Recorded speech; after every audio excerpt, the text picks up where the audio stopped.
Magandang araw sa inyo mga bata. Ako nga pala si Teacher Shine. Ngayon, ang pag-aaralan natin ay ang matematika. Ngayong araw na ito, ating talakayin na mabuti ang addition o pagdadagdag. Bago ang lahat, alam niyo ba ang matematika ay isang mahalagang pag-aaral ng kantidad, espasyo, struktura at pagbabago. Ginagamit ito sa mundo bilang mahalagang kasangkapan sa maraming mga larangan, bilang ang natural na agham, medisina at mga panlipunang agham. Talakayin ang addition. Alam niyo ba, ang addition o pagdaragdag ay isa sa mga pangunahing operasyon sa arithmetika.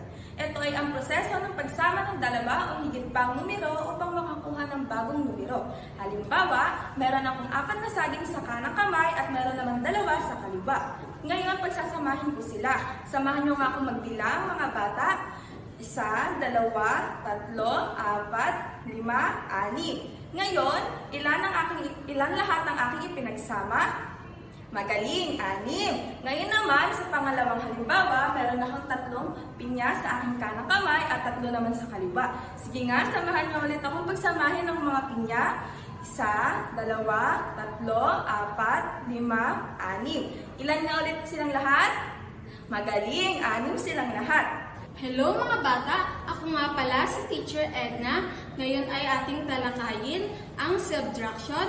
Ang subtraction ay pagbabawas ng mga numero sa isa pang numero. Halimbawa, ako ay may 10 mansanas at ang 3 ay aking ibinigay sa aking kapatid. Ilan nga ang natira sa akin?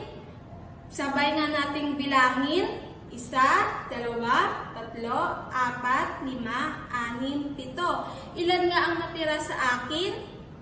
Tama, 7. Pangalawang halimbawa, meron akong 8 strawberry. Ang 3 ay binigay ko sa aking nanay. Ilan nga ang natira sa akin? Sabayan nyo nga akong bumilang. 1, 2, 3, 4, 5. Ilan nga ang natira sa akin? Magaling, 5. Ngayon, dito na natatapos ang ating aralin. Maraming salamat!